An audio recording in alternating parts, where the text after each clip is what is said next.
Okay. You turn it off? Or just to silence it. If they record it, we can't have MSNBC in the background. Okay? No, it shouldn't be. I don't want to compete with They MSNBC. probably That's would for go sure. copyrighted or something. Yeah. Well, as I was just starting to say, when I saw the email and said, "Oh my gosh," and then I called Dale to say, "Is this is Jackie Lois's book?" And she said, "Yes." And then I thought, "Where is it? I know I have it. I know I have it. I have marked it up and so on." And so Dale said, "Well, I'll go and I'll just copy of your piece is pretty short, and I'll email it to you." And I said, "Okay, but I'm going to keep looking." Well, of course, I found it right after that. And I called her back and said, "You know, I don't need it because I've got the book, thank goodness." So it's a wonderful resource. I just want to say right offhand that I don't know of other churches who really have done this very much, or other spiritual institutions at all, to have voices of their members in a collection of what it means to be with God and each other in a spiritual community. This is really a really wonderful gift, plus all the resources that are in the back and so on, the various prayers and meditations and so on and so forth. So Jackie has just did a wonderful job, and I'm very privileged to be part of that. And of course, it reflects on our writing ministry, which I'm still a little bit connected with, and want to stay connected as much as I can, because it's a very important group for me. And I was there on Saturday, and it was a wonderful conversation. So anyway, enough of all of that, but just to say to Jackie Lois right off the bat, thank you so much. And for me, reading what I wrote, wow, it isn't that long ago, and I certainly know the story, but I had forgotten how I put it together in understanding that the life of faith for me is always a journey. It's always a pilgrimage, if you will.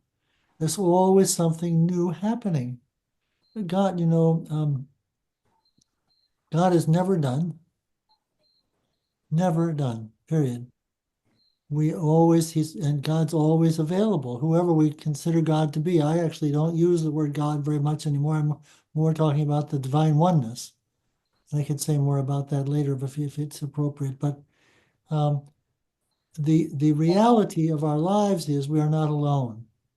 And that to me was when I looked at the pieces other people wrote, Todd and others who wrote, and our anonymous friend who wrote as well, and realized that that's in some ways, like in Clara, some ways that's very much what we were all saying in one way or another, is that we are in a journey, we're in a movement, and God is with us, and we are always getting new opportunities to engage in spirituality and in caring for each other and loving the divine and sharing that love with others who may need it.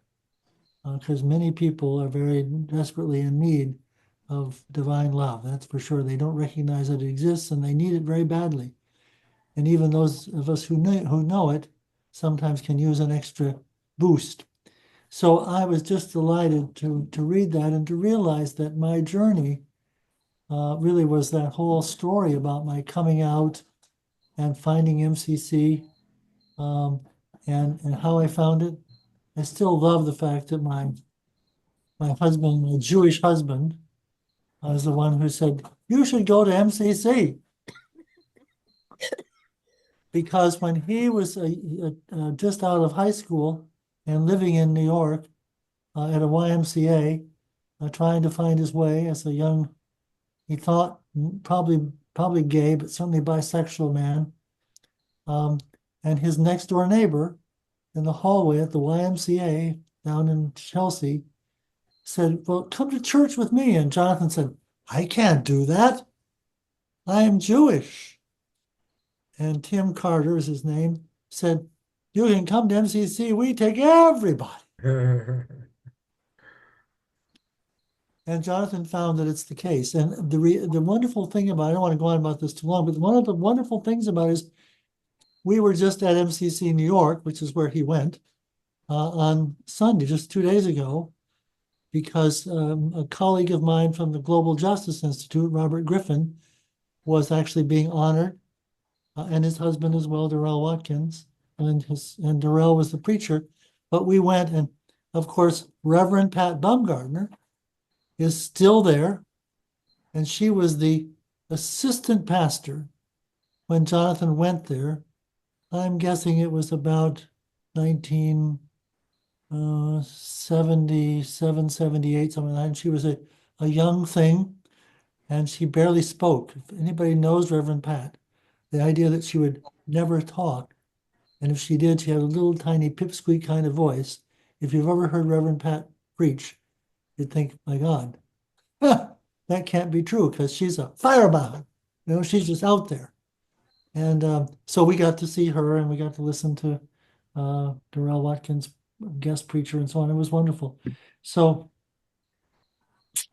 and she's the one that got me to go to get ordained in MCC. She's the one who said, "Well, if you want to go, let's get you there." And that led me into where I've been, and finally came to MCCDC, and then of course, have done other things since then as well, and continue with this congregation. So it's an amazing story for me to review it, even think about it, and also to think about wanting to get you all, if you want to share something about your own story that you might not have said or told us before, even if you have, about your own journey with spirituality and how, and maybe it could be about coming out, because mine is a lot about that, but it doesn't have to be coming out as queer. You'd be coming out as, well, I'm now a kind of eco-theologian now, so I'm come out as that as well, because I've gotten really involved in nature. So, but maybe there's something else in your life, or maybe there's some place that you had lost, and God has been there with you, and you've experienced that, and you feel the gift of that, and you're feeling that now. I don't know. I'm just throwing out that possibility, because this isn't just about me. This is about conversation, and our own openness to the gifts of God. Whether it's in the Bible or in a book like this wonderful book. I should just say, of course, the subtitle of God of My Understanding is Becoming a Spiritual Force. And maybe that's what I'm in some ways also talking about. To be on the journey, each one of us is a spiritual force. You don't have to be a pastor. You don't have to be a theologian. You don't have to be anything in particular. You don't have to be an intern. Because we all can be and are spiritual forces. And so that book is about encouraging us all to claim that for ourselves. So let me throw it open and just see if people have things they want to share about their own lives, or a question. If you have one for me, that's fine too, of course, or a comment. But I'm particularly interested in hearing people's own journeys in terms of being or becoming or being aware of being a spiritual force with the God of your understanding. Because each one of us, I think probably each one of us has, some differences, some things that are particularly ours that maybe others don't have. So the floor is open, and please feel free. I have always been struck as I read through the book again, the common threads of our search for a God of acceptance. And that Yeah. when we reach the doors at MCC, I always told Reverend Dwayne that when I come to the door at MCC, I still meet God. Yes. And I think that's what brings you there and keeps you there. You still meet God in so many forms: a smile, a laugh, a welcome.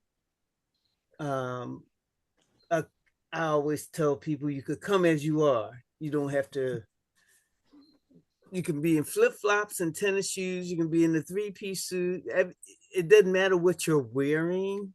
People still treat you the same respect as anybody else, whether you got a three-piece suit on or whether you got flip-flops and tennis shoes on and a torn t-shirt. It's like, hey, how you doing? So glad you came. And that's what brought me and kept me there. I actually found MCCDC on the internet search and said, I'm going to try here because I was searching for the LGBT community. I had come out of Europe, and where I was in deep hiding. And when I came here to the States, one of the things I was excited about was that I could find a bigger community, but I didn't want it to be the club community. I knew there had to be an other community, that you didn't need to drink and smoke and all that madness, that there was more. And I showed up one Sunday and went, wow, and I was hooked ever since.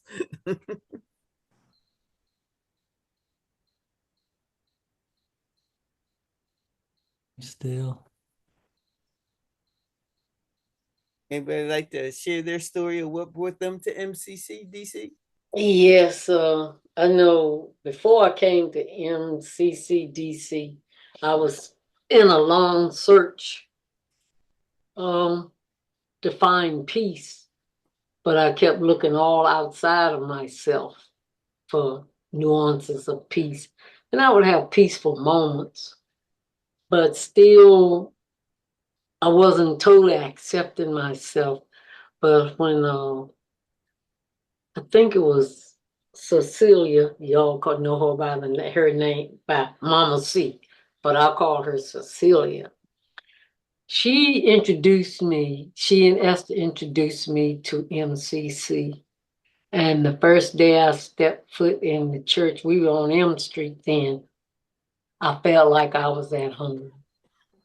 So I was with MCCDC from 1990. I became a member in 94. And then 2007, I don't know, there was a restlessness in me.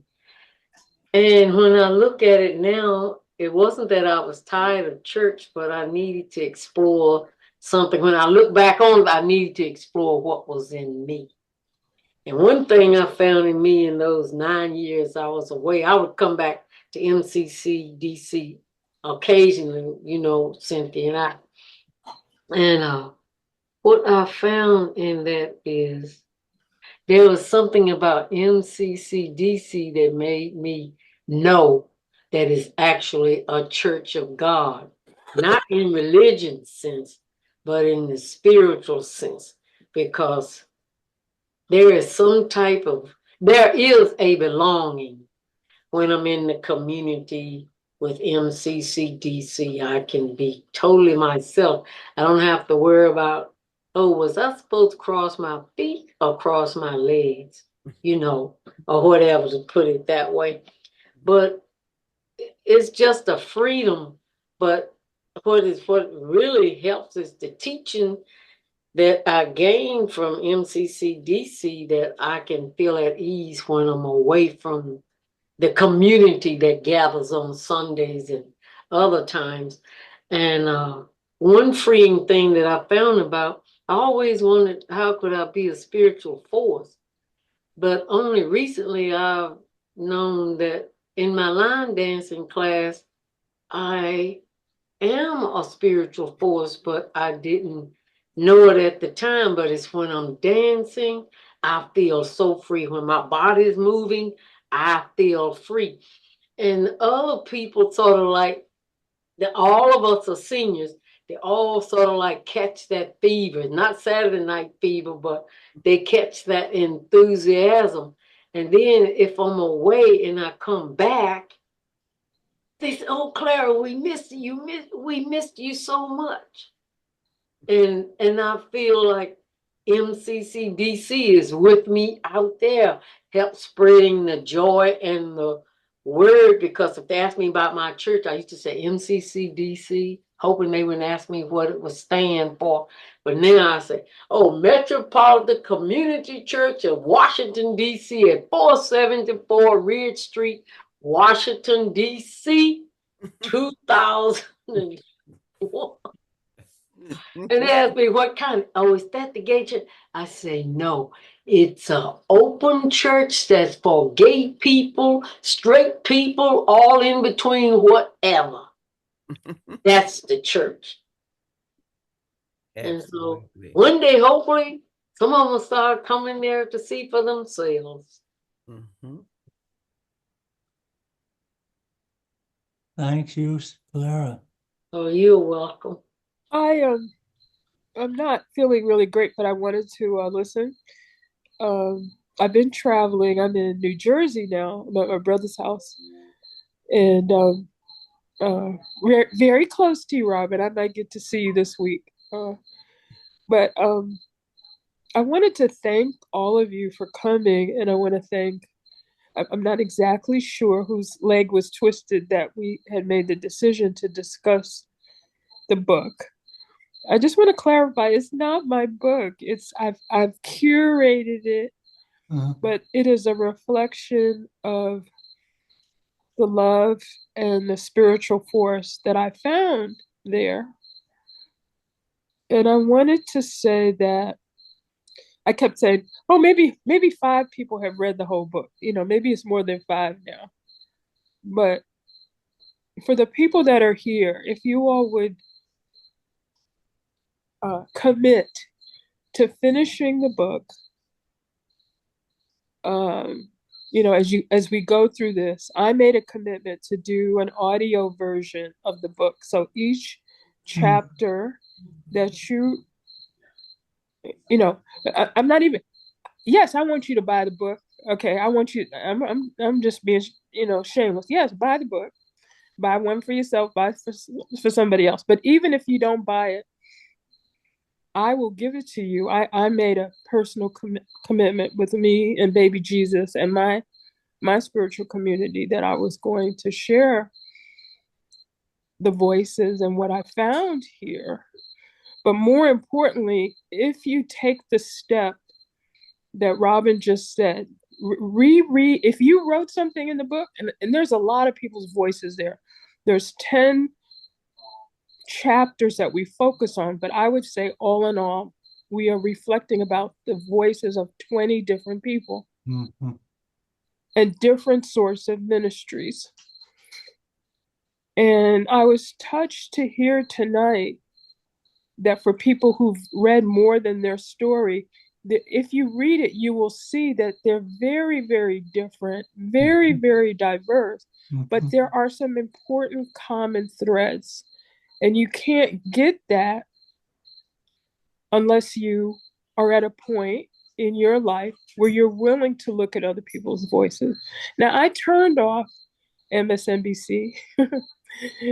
My brother and I we're news junkies. We're political junkies. Okay, I turned it off because we are a spiritual force that offers people another view of what it means to be the follower of the Christ. What it means to be the love, what it means to come to the communion table and have an open communion table. And if the example I used with my son this past week, I said, if I come to the potluck, I want to be the one to bring the love.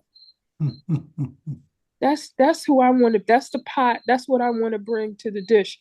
And I want to share with all of you that are here tonight and all of you who have been in my life since 2015 have shared the love. And the love is acceptance.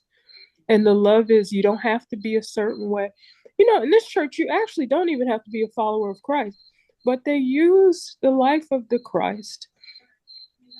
They use the earth, the body, sexuality, gender. There's a lot of ways to get there. And I think that we don't have to compete with what's on MSNBC. But in case you're wondering about what's going on in the world, our view of love has become so narrow. And we had noon prayer today, and I wasn't able to speak. But people are suffering. People are suffering. And suffering is okay because it is a part of life, but it's not okay for people to suffer and to feel that they're all alone and that no one understands them. In psychology, they call it terminal uniqueness. I am the only one. I'm here by myself and nobody understands me. All of that is bullshit. That's not true. It's a lie. And if one of you can say to somebody else, you're not alone, I don't completely understand what you're talking about. Matter of fact, it even gives me a headache.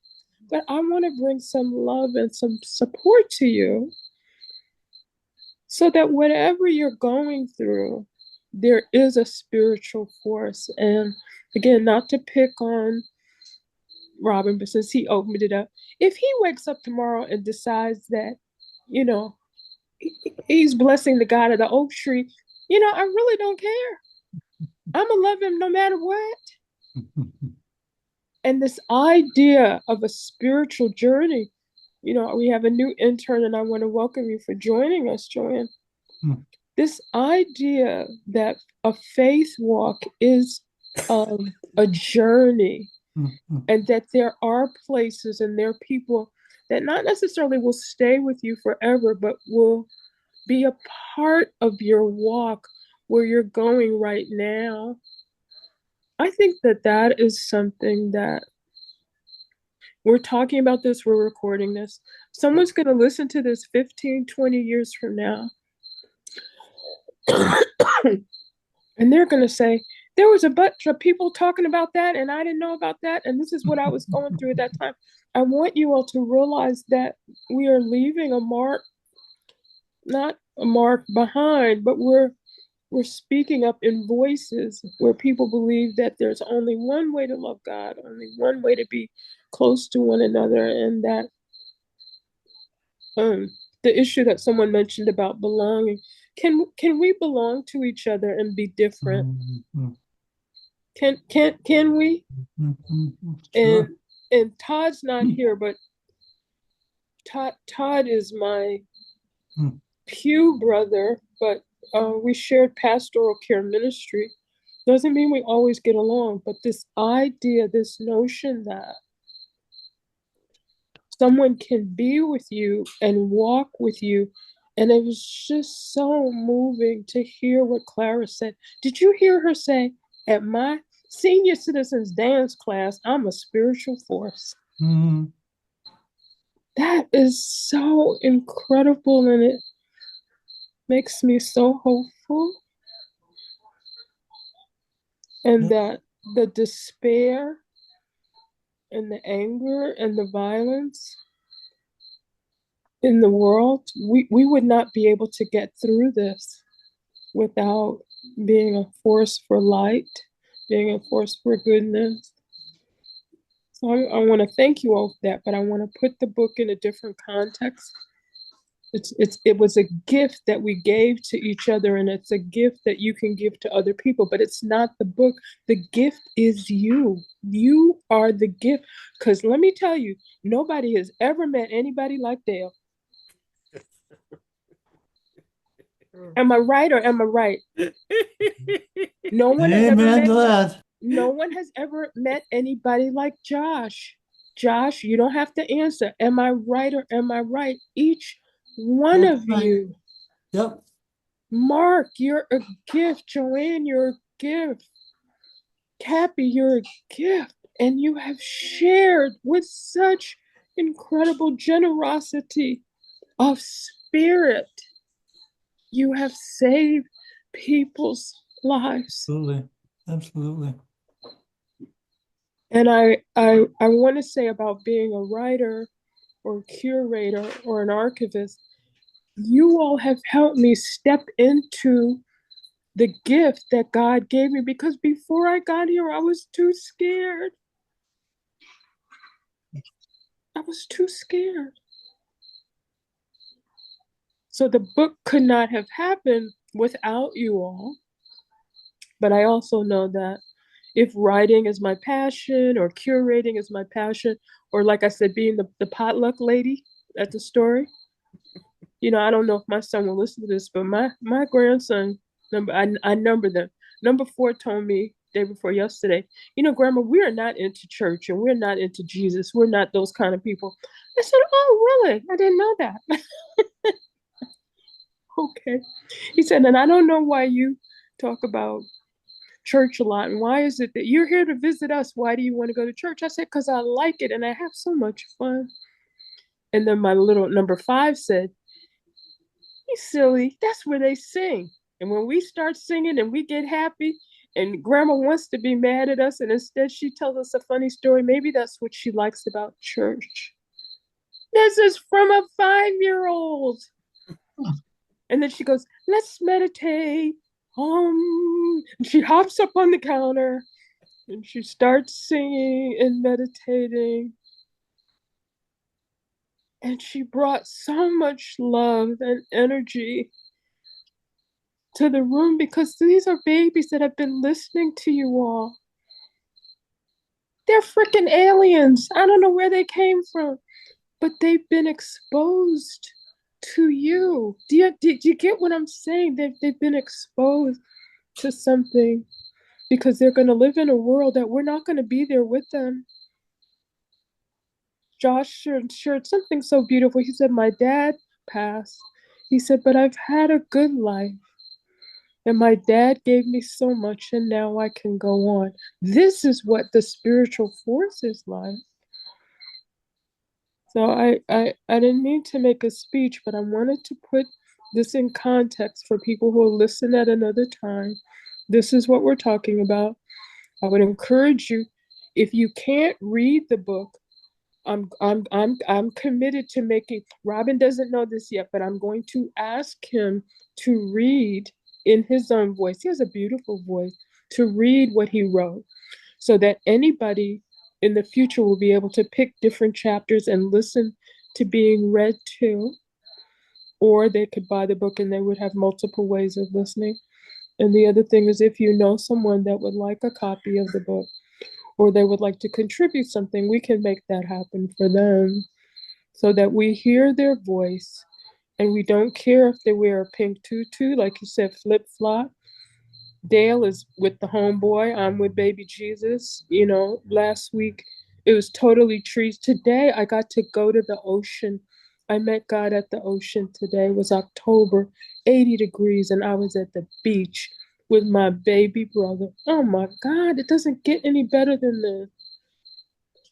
So when we talk about God of your understanding, spiritual force, we're inviting you to consider that maybe the God that you grew up with is not the one that's with you right now, and that the way in which you'd like to serve or be served may change from time to time at different points in your life, and that gender and sexuality are included, not something you have over there, over there, over there.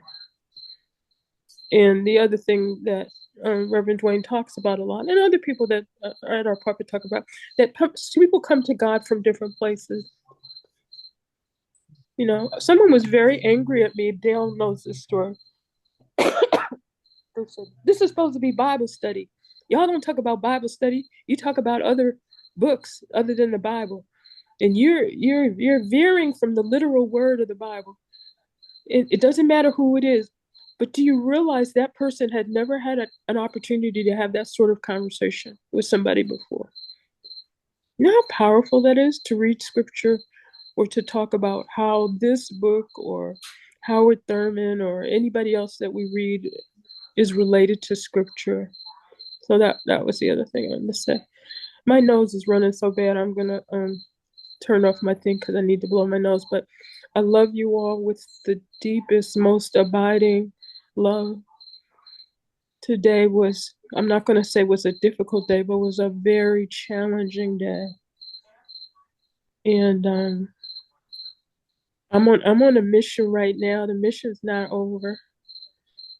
And to have my spiritual home and to have God walk with me, I can't even imagine life without it. Can't even imagine. So I want to thank you all. Bless you, bless you, bless you, bless you. Thank you, Jackie. I'm going to take him. I see that Cappy wants on. I just want to say a quick thing, if I can. Um, it meant to say it, and that is that when the first time I ever set foot in the sanctuary at MCCDC, I walked in. There wasn't when I came to be a member. I was pastoring a church in Richmond, and I came for a regional meeting up there. And I walked in the sanctuary, and I saw joy on the wall. And I said, "Oh my God, this is my church." Revelation 12. Now, I wasn't even planning to move from where I was at that time, but then when I came to Maryland, I knew where I wanted to go. And then when I got there, then there was the big tree out front. Now it's not so big now these days, but it's growing. And I love the fact that in those windows, anyways, enough said about that. So, because that's a part of who we are, is both the people and also what we have in the way of shared space and what it may touch us as well. And where's Cappy? Cappy, you have your hand up. Yeah, wow. MCC does not disappoint.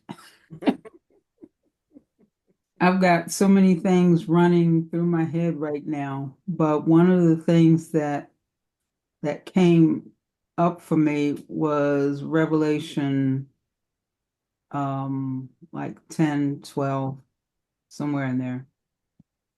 And And part of it says, "For the accuser of our brethren is cast down, which accused them before our God day and night. And they overcame him by the blood of the Lamb and the word of their testimony. And they loved not their lives unto death." And the part that came up for me was the word of their testimony. Clara, the word of your testimony through dance. It's like if we don't talk about the good things that God has done for us, or the God of your understanding has showered you with, if we don't talk about it, then other people don't know about it. And it's like that's a spiritual force to me.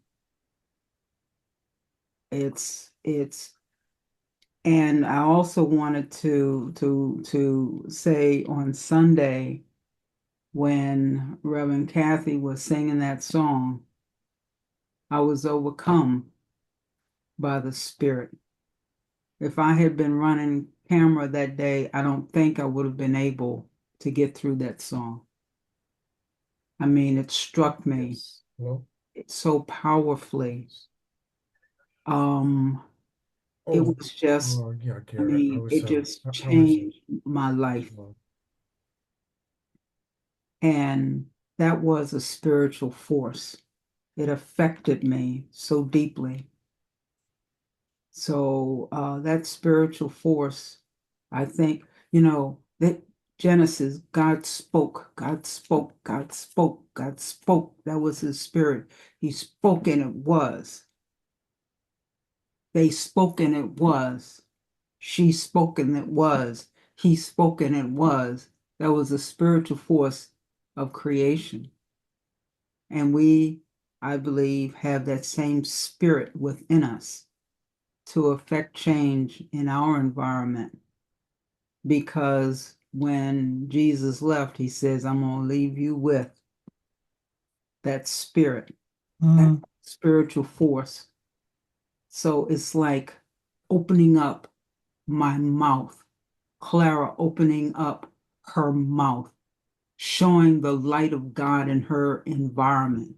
And when people say with awe, and then, in the Bible, a lot of things were with awe, you know, and she could do that all with her dance, dancing like David danced, making a difference in her environment. It's like it's powerful. That spiritual force is powerful. We got a lot of power. And I just hope everybody taps into their power and makes a difference in their environment, whatever that environment might be. I really thank you, Cappy, and I really wanted to say one more quick thing. I'm going to say in response to Jackie talking about potluck, I suddenly came up with the idea that I want to start talking about pot love. And to me, that's At going the to love of MCCDC. marijuana. No, no, that's just all having an overflowing table of love. A Me and sanctuary water. filled with love. Who wants to go next? Who've got other people here who we haven't heard from?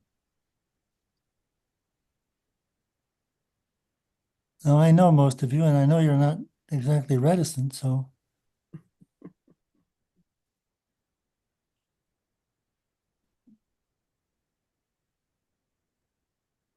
Well, I guess I'll share my story. please do, Um, Joanne. but this is, of course, coming to MCC Baltimore for the very first time. I was invited to a wedding there by the person I was dating at the time. And this was 2011. So we didn't have marriage equality yet in all the states at that point. But I came to the wedding, had a wonderful time. Everyone was so welcoming. And then I came to a worship service. And the love and the warm welcome that I received was just overflowing, and it was just wonderful, and it made me feel better. It made me feel secure. I think just coming in, I grew up Lutheran, Missouri Synod, so I had been going to. That's the church I grew up in, so I had been going there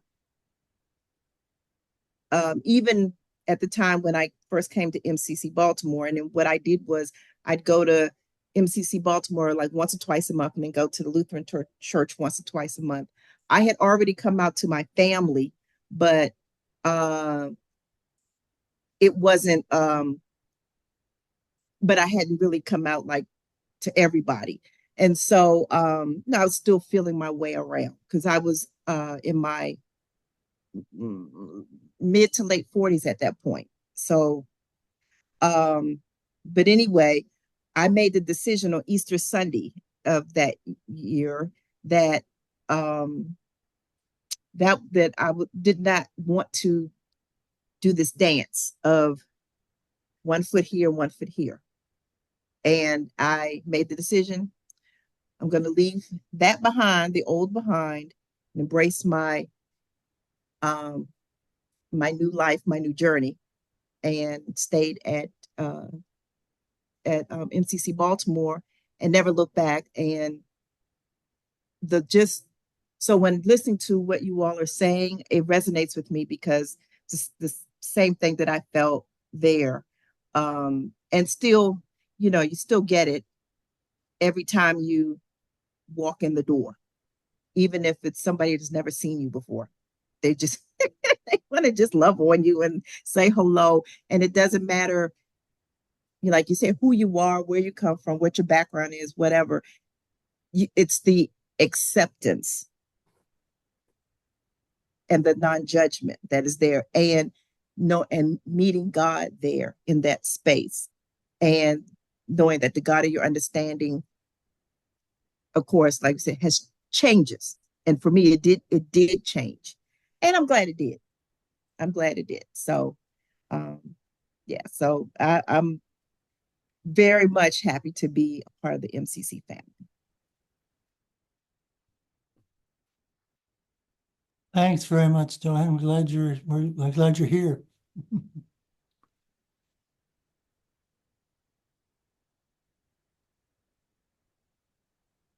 And I want to say one other quick thing, and that is, of course, I live in New Jersey now, and it's not convenient for me to come to church on Sunday.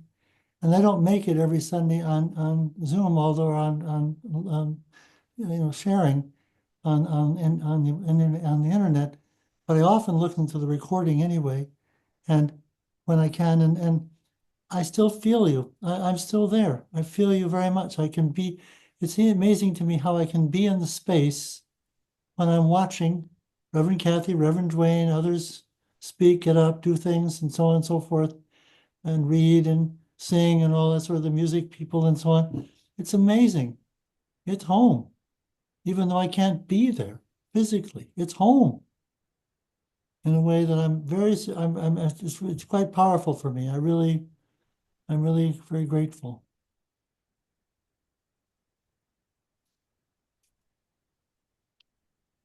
Yes, I feel that too. When I go through the door, that I'm home, or even when I'm remote and I pop in, it's that piece of home reminder, of going back and just fellowshipping with people.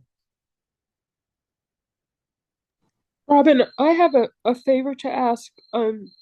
When you would you be willing to pick up the book and read just anything you like, or if someone else has a part that you'd like to hear him read in his own voice, I would like for you to pick a passage of um your entry, and you don't have to say I twisted your arm, but just how did you come to want to put your 2 cents in and what you shared? Out of my own piece? Yeah. Okay. Well, I had the spot here marked in terms of the particular chapter. And I think what I want to do, I want a couple parts of several paragraphs here. What makes this church special for me, why I say that I have found home. There are several important reasons, as well as more basic things like the quality of the worship, preaching, praying, music, dance, lay leadership, pastoral care. First, in this community, I have discovered I can be fully myself. Of course, as a human being, I still fall short of my potential. And yet at MCCDC, I feel people supporting and indeed encouraging my self-discovery and growth. In other words, I'm not alone on a journey for becoming a spiritual force. I have supportive community encouraging me. And I see that happening in the lives of others as well. And then secondly, I appreciate the energy within the church. The pastors, of course, but so many members who are deeply engaged in a variety of ministries and whose upbeat attitude and can-do spirit feels entirely genuine and encourages me to do my part as well. From Mama C and many others in the kitchen to Jason and Dale and Joanna, Hannah and Larry and Brian and others on the AV team, to Jackie and Todd and Dolores and others in the pastoral care ministry, to Minister Daniel, Minister Deidre, Eclectic Praise, and so many others in the choir, Kathy and others in the dance ministry, Jules and Clara and so many in the drama ministry, Veronica and Terry and others in Bible study, and Terrell and Peter and others in the writing group, so many in the adults ministry who are full of vim and vinegar.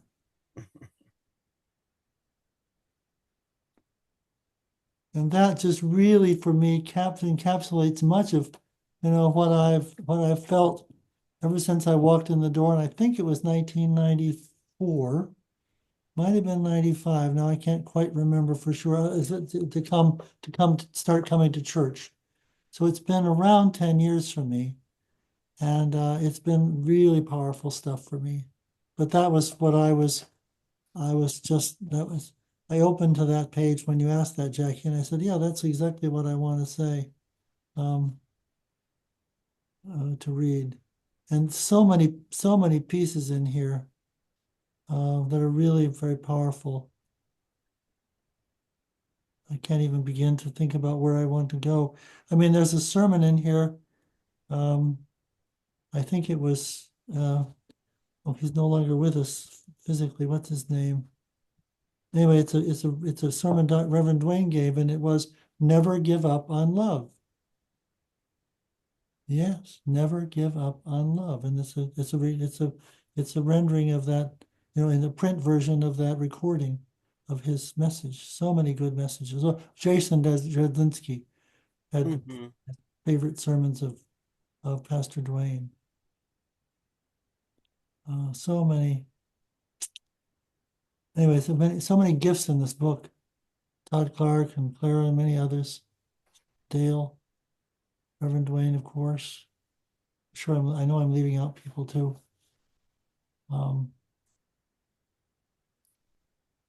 And to think about how we can have a book that's this self-revelatory, because it really is that, as has been done tonight with several of your testimonies and sharings, a book of that for a community to open itself up and not preach in the sense of here's the rules you have to follow, but rather to offer a message of spiritual encouragement and of saying you too can be a spiritual force.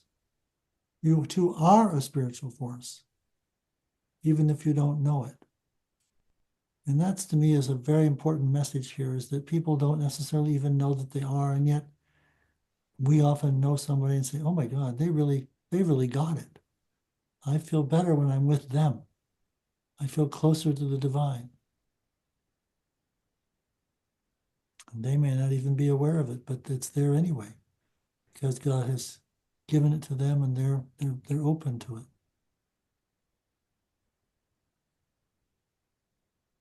I've Go ahead, Bill. sorry that I had to cut away just now, but I found someone on the floor in the building who lives in the building who had been on the floor for 2 days in her place, just lying there on the floor. And I just got to follow up. And she's in the hospital still, and just got to follow up on her condition. The essence of our lives is love. Spiritual life is love. We can have all the rituals and all the theology in the world, but if we're lacking love, that love that says, I don't care whether you like me or whether you approve of who I am or vote the way I vote or whatever, then something is wrong. And that's where I was raised that way. I grew up in the church from a small child. There are a number of ministers in my family. My late brother, who was dead a year ago this week, was 1 year as his death. He was a United Methodist minister. So I grew up in the church, and I knew all the rituals and all the rules and everything, and very much know the Bible, because my last tradition was the Bible. They were known as the Bible people. Read the Bible, read the Bible. But it was only when I came to MCC Church that I really combined the spiritual and the physical together, my sexual together. And it just blows me away where I grew from MCCDC than where I was all those years that I had been going to church. And I went to MCC first time when they were on downtown across in the library, downtown DC across that library. They were renting a church there. And then later, when they became on M Street down here, Bill Stancliffe, our former organist, asked me if I would join him and go with him to MCC on M Street. And I did. And I'm glad from that, he became the church organist later. But it was only through MCCDC that I learned to combine all of it together. And I learned what church and what Christianity is really all about. It's a lot more than rituals and rules and regulations. I could quote the Bible and I can tell you all the ins and outs. My brother, a Methodist minister, he was one of the most devout, if you want to call it, men you ever want to meet. But he didn't have a clue what love was. He didn't have a clue what it was to love someone. He didn't have a clue. And he had 3 wives, and the marriages all ended because he didn't know a clue what love was about. And I had 3 other brothers as well who fell in the same way. They were very highly successful men. One became a judge, but they had no clue what love was. My mother was a wonderful woman. I love her dearly. I'd do anything for my mother, but she didn't have a clue what it was to love. Her thing was to go through the motions, do what you're supposed to do. I feed you, I put a roof over your head, but she didn't know what clue what it was to say, you're my darling. I'm 84 years old, and I never recall anybody in my family ever saying I love you. Not one person in my family ever in 84 years ever said to me, I love you. But they did what they were supposed to do. And when they weren't trying to kill me, they were doing what they were supposed to do. While you live here, we'll give you a room, whatever. So it was only through MCC that I said, oh, this is what love is. This is what Christianity is. And when my late partner died, I didn't have a clue what I was going to do, but the church just came together. Pastor Dwayne, they all came together, and how they were family to me, because I had no family, but they were family to me, and that's what it's all about. And I'm grateful for that. I'm grateful for MCCDC. Amen. Thank you, Bill. Wow. As Pastor Dwayne just put in the chat, we love you, Bill. Thank you. I love you all as well. That's so true.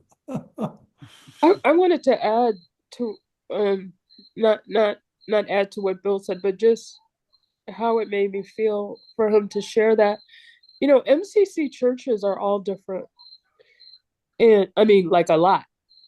We're special, like Yellow Bus special. But I did want to say, and I had forgotten this, when the book came out during, we called it holy hibernation. Okay, the book could not have happened had there not been a pandemic, had there not been writing group.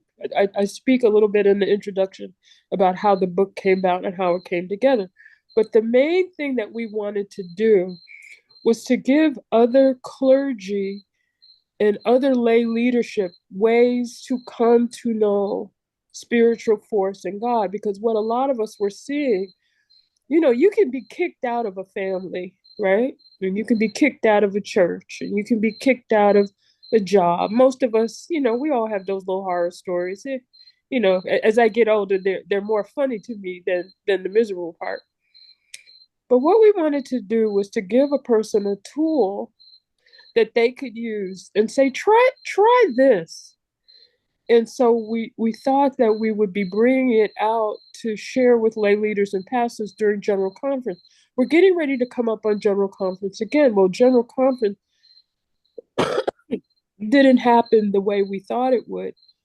And so we didn't get the rollout that we thought we would get because of the way that the book was introduced. But I can tell you, and the other thing, I'm not angry, but a lot of people who thought that they were going to be able to be at conference, some people ended up in the hospital. Some people, didn't. What I'm saying is, like, the last few weeks, nothing has gone the way that I thought it was supposed to. I mean, nothing. Like, it's almost like I'm afraid to wake up and say, "Oh, what's going to happen today?" But what happened was better than what I could have imagined. That's what I want to say about the tool. So let's say you got kicked out of the Lutheran church, or you got kicked out of, wherever you got it kicked out of, or your family, they were wonderful to you. You certainly, we miss our moms, our dads, or whatever. Nobody's perfect. But what if you wanted a new way to learn how to be in the world and learn how to pastor and learn how to do church differently? What we learned is that we are adapting to a new space. There's some people that are never coming back. It's never going to be the way that it used to be. But what if it was better? Different and better. And people say, oh, well, you couldn't have had people join the church during the pandemic. I can tell you, not only have a whole lot of people joined, but we're getting a different caliber of people are more on a search walk. And so as we come up to General Conference again, and I'm saying this for the historical record, we are going to continue to invite people to reconsider what church looks like, what love looks like. To Bill's point about ritual, what does your ritual look like? You're gonna die. You want a funeral? How you want it to be? I'm not ready to talk about that. Okay, but if you do, we're gonna have a party for you. So this notion that churches, that they say, oh, we're closing, we're shutting the door. Some of us, the door should shut. And then the doors that reopen, the doors will reopen differently. And that person's not here today, but I think MCC had the vision, not just MCCDC, but MCC globally had the vision. What would a virtual church look like? Mm. So behind the scenes, I could say at least 5 years, and maybe some of you have a better history. We were planning for this day for a long time. And now we're here. So I can live in another city, another country. I can still be a member. It's not the way it was before. It's different. But I have to say, for me right now, it's in some ways more better for me, because the assignment that I've been given requires me to be mobile and be flexible. If you follow what I'm saying, that I'm able to come and be in, there are some structures that we put into place, whether it's writing or pastoral care or whatever. I don't go to as many hospital visits as I used to, but my grandkids made me realize, Grandma, why are these people calling you? Why are they in the hospital? Why? What is this prayer thing? They were watching me do something they had never seen before, but I was not going into the hospital room. I wasn't there. But to the right reverence point about, in some ways, I'm closer to people now than I was before, because my prayer life and my spiritual life have really evolved.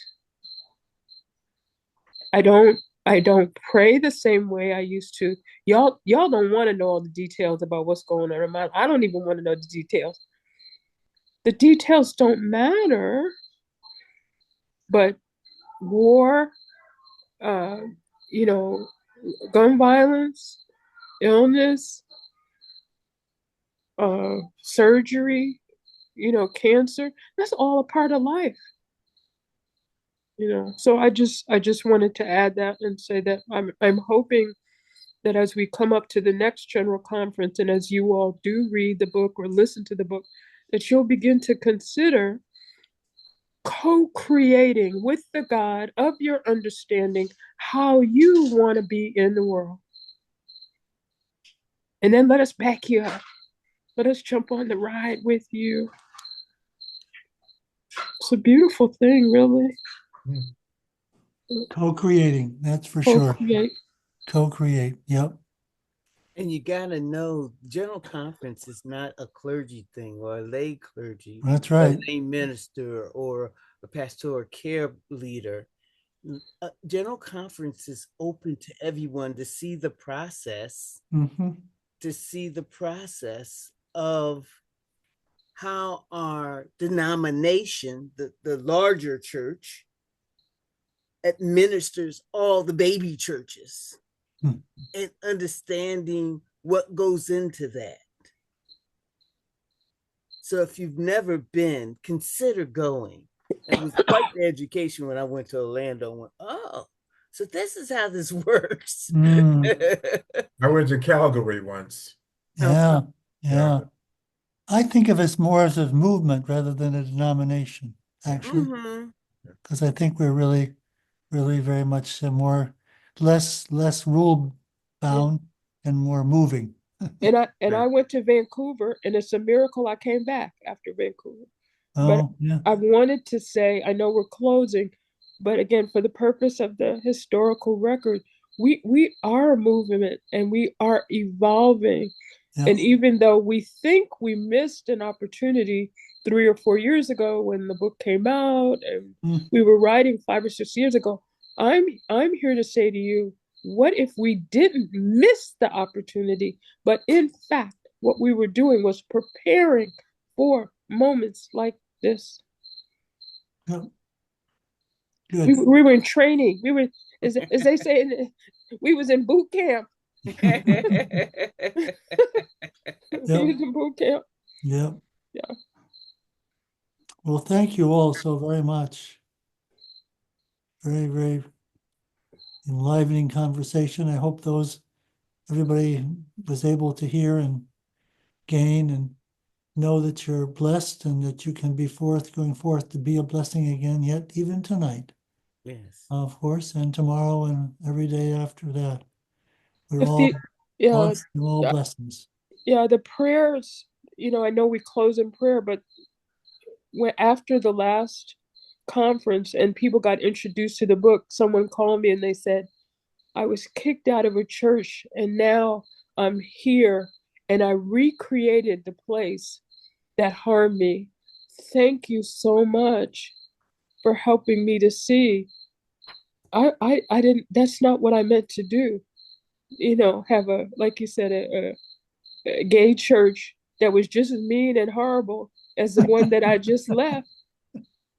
Like, how can I open my heart? How can I love and see God? Who will support me with these mistakes that I have made? I was so incredibly moved by that. Just so moved. So who wants to pray? I need a prayer send off. I know it's 8:00. I'll close this in prayer. Dear God, thank you for the words that fell on our ears this evening. We ask that it opens our hearts and our minds to what you would have us lead us on the next step of our faith journey. And God, let this session recording be a blessing to those who may stumble upon it, knowing that there is a light called MCCDC, that at the end of that tunnel is love, and that we are love. As we close out, let us be a light to those we come in contact with today, tomorrow, and in the future. Let me continue to be a light to those who are in our lives. And let them know that we're loved, that you are loved, and that we share that love. In this we pray. Amen. Amen. Thank you, Robin. Thank you, Jacqueline. Thank you. Thank you. Thank you. I appreciate Dale. everything. Thank you. Thank you all. All right, then. Y'all have a great evening now. Yep. Thank you. You as well. Bye-bye. Go forth.